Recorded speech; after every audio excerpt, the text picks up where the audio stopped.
So I wanted to talk a little bit about Bitcoin and other cryptocurrencies because they have been doing quite well in the past few months. And I wanted to talk a little bit about some of the challenges that these cryptocurrencies are going to be facing in the next few years and potentially when they're going to be hitting their ceiling. But if you don't know, cryptocurrencies are a revolutionary technology.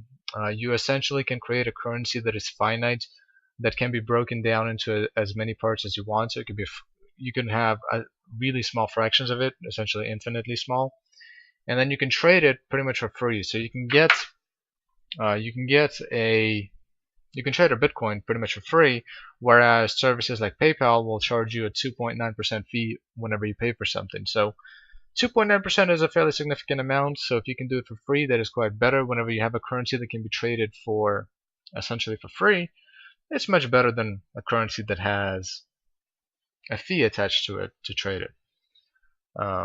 Also, cryptocurrencies cannot be, well, they are very limited in the way that they can be manipulated by the government. So the government cannot print them. The government is currently struggling to regulate them, which is good, despite what the government may say. Of course, the government is going to say that it's bad, but it is a good thing. But anyways, if you look up some of the articles about Bitcoin right now, especially the articles that are written by banks, you're going to be seeing banks painting Bitcoin in a very negative sense. Banks are going to be saying that Bitcoin is not a currency, that it's too volatile, that it needs more regulation. And whenever you see banks saying that something needs more regulation, you can pretty much call bullshit on that because banks have been wanting less regulations for quite a while. More specifically, banks have been wanting regulations which they can write for themselves, which is pretty much what they were given in about 2008 when the financial crisis happened. Banks were allowed to write their own regulations, and then everything collapsed. So if Bitcoin becomes mainstream, then one of the things that will happen is banks will pretty much become obsolete, because if Bitcoin becomes mainstream, you'll be able to trade it pretty much for free and banks will no longer be needed. You will not need a third party to facilitate your monetary transactions, which, I mean, there are negative consequences to that. I mean, you are going to be a little bit more open to scamming. I mean, if you pay somebody for something and they don't give it to you online, then you might not have a way to get your money back. But of course, there are solutions to that.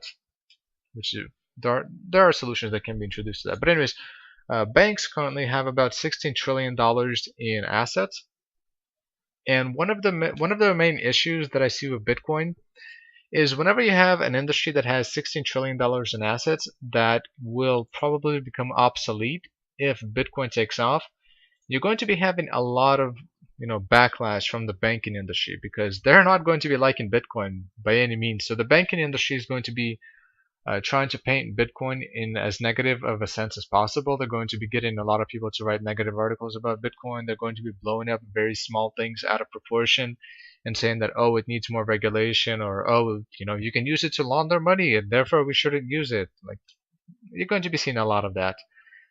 But yeah, $16 trillion in assets for US banks, and Bitcoin directly threatens them. So the question is, how far can Bitcoin keep on going up until banks seriously start to fight it? And they're already fighting it. Bitcoin is becoming more expensive to trade. There are more regulations being imposed on it. There are a lot more thoughts about imposing more regulations on it because governments don't like Bitcoin either. So Bitcoin also threatens governments because if Bitcoin would become the main currency of a country, then governments would have a lot less power. So currently, if the government wants to start a $1 trillion war, they don't really need anything to do so. If the government wants to start a $1 trillion war, or if they want to bail out a bunch of banks that fail, they can do so by printing a lot more money, or they can introduce something called quantitative easing, which pretty much does the exact same thing. So governments can print money whenever they want, and the people that end up paying for this is your average citizen, and you pay by inflation. So whenever government bails a bunch of banks out, inflation is going to be a little bit faster than usual, and you're going to be paying for that. So that's how it works. But if Bitcoin was the main currency of a country, the government could not do that. The government could not simply print more Bitcoins. They would actually have to have them in order to pay for something. So if a bunch of banks failed, then the government could not bail them out. And the bank's argument for this is going to be, well, there aren't going to be any financial crises. Well, yeah, at the same time, we're not going to be having a giant financial crisis because the government prints too much money and gives too much power to the banks. I mean, there are arguments for bailing out banks, but they're pretty bad arguments. Do your research and you'll find them. But anyways, my point is that you're going to be having pretty much every government in existence and every bank in existence going up against Bitcoin. They're going to be trying to regulate it. They're going to be trying to make it more expensive to trade it. And my question is, or my dilemma is, on a spectrum of Bitcoin being completely free to trade and people being able to trade it without paying for it or without having too many regulations enforced on it, and the opposite side of that spectrum, which is where Bitcoin is heavily regulated and pretty much costs the same amount to trade as regular money, on that spectrum, I don't know where Bitcoin would fall, because banks and the government, what they're essentially going to want to do is regulate Bitcoin to the point where it will be pretty much the same. It will cost you the same amount to trade Bitcoin as it would cost you to trade the US dollars or just any currency in general. And at that point, Bitcoin is not going to be very attractive to people because it's volatile. So, I mean, if you have a currency that is very volatile and it costs you the same amount of money to trade and it doesn't really offer you too many more benefits, if it's regulated pretty much the same, then people are going to be shying away from it. And that's what the banks want.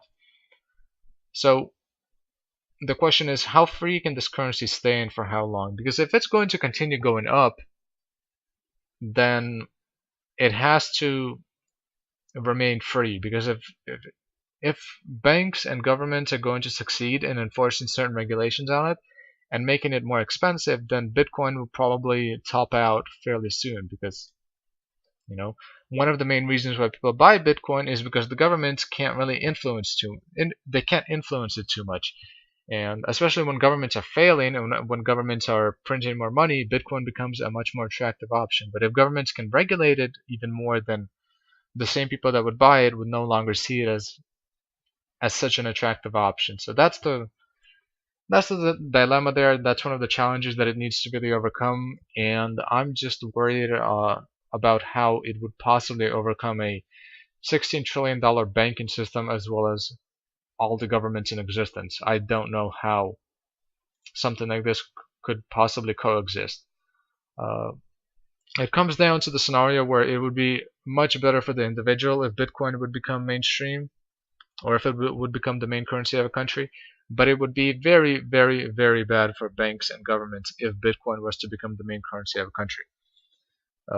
If Bitcoin became the main currency of a country, by the way, something that you might actually have happen is you might have deflation instead of inflation. And during deflation, prices would go down, which is great for individuals, but it's horrible for banks and governments. So, yeah, it's going to be an interesting little site to see exactly how far governments and banks can regulate this sort of stuff. And that's the question that everybody has. So whether or not Bitcoin is going to be worth like $100,000 in a few years, it really depends on how much banks and governments can manage to regulate it. That's my opinion, at least. I think that it depends mostly on that. And yeah, that's all that I really have to say.